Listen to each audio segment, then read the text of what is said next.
Welcome, what is up? Thank you for tuning back into the Chaos Slayer. Of course, this is your Raw 411 for, well, actually, last night, May the 21st. Look, Raw to me was pretty decent. It was a good after pay-per-view Raw, I thought. We start off the show, John Cena comes out, talk about what happened at Over the Limit. You know, this was a different side of Cena that we haven't seen in a while. I mean, he was angry, vengeful, you know, and confused, I guess. Of course, I think that's how Cena is in his personal life now with all the divorce stuff that's going on. You know, he got even more vengeful after, he was just a little bit vengeful, but after Laurinaitis came out and made the match for No Way Out between him and Show, and then Show gave his reason. Show said he was going to knock him out, friend. So, there you have it. After that happens, David Otunga comes out, wants to wrestle Cena. Cena says that's not a good idea and warns him not to, that he's going to hurt him. David Otunga says, I don't care, whatever. He goes in and Cena whoops the hell out of him. After the match,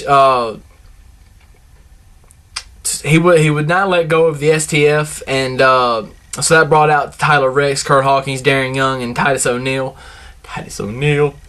to make the save for Otunga. And they beat him down until Sheamus runs down to make the save for Cena. After this happens, Laurinaitis says he didn't give those four guys the authority to go out there, so he calls them, tells them to go to the back, and then tells, since the fans want to see Sheamus and Cena tonight together, what we're going to have is a 2-on-3 handicap lumberjack match. But he didn't say who it was going to be against. Randy Orton defeats Alberto Del Rio via disqualification after Chris Jericho interrupts and hits 3 code breakers. End of segment. DB comes out, Daniel Bryan, of course, and talks about how he made Punk tap. Well, then that brings Punk out. Punk shows footage from last Friday on SmackDown between the match between Punk and Kane, and where Daniel Bryan hits Kane with the chair, and then Punk grabs it, and then Kane thinks Punk hit him with the chair. Well, he says, here's your opponent. And out comes Kane. Daniel Bryan's, oh my God. Punk's goes to do commentary, gold, and then the match spills out to the floor right in front of the commentator's desk again. So Punk gets up and gets the chair, acts like he's going to hit Daniel Bryan, then goes to hit Kane. And Daniel Bryan stops him. He grabs the chair and pulls it down. And then Punk backs off, whatever. Kane gets up, sees Daniel Bryan with the chair. Oh, shit. Daniel Bryan's like, no. Couple of choke slams later, Punk gets in, applies the Anaconda Device, and Daniel Bryan starts tapping. Everywhere, even on Punk's head, which was just great, I thought. AJ is still stalking Punk, for those of you that wanted to know. Christian defeats Jinder Mahal, returning to Raw, finally. I love it. Beth Phoenix defeats Kelly Kelly after knocking her ass out, literally. Kelly went to do the handspring back elbow in the corner, like she always does, and Beth hits her with a double axe handle. And it legitimately looks like she knocked her out. Now, I don't know. I haven't read any of the dirt sheets or seen anything on WWE.com. Of course, you can never fully believe any of that shit anyway.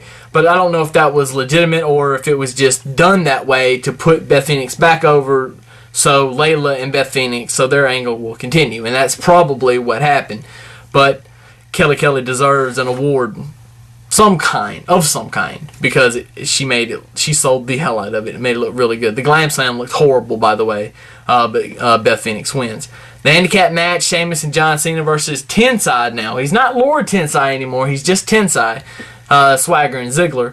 The match turns into a Pier 6 brawl after Sheamus jumps on the Lumberjacks, and then all the Lumberjacks come into the ring. All the Lumberjacks were healed, by the way, which I thought was funny, and they made mention of it on TV and said, oh, look at all the Lumberjacks. They're not exactly John Cena or Sheamus's allies or best friends or friendly. So, King wanted to say heel, but he just, I guess Vince was probably in his ear. Don't you say it.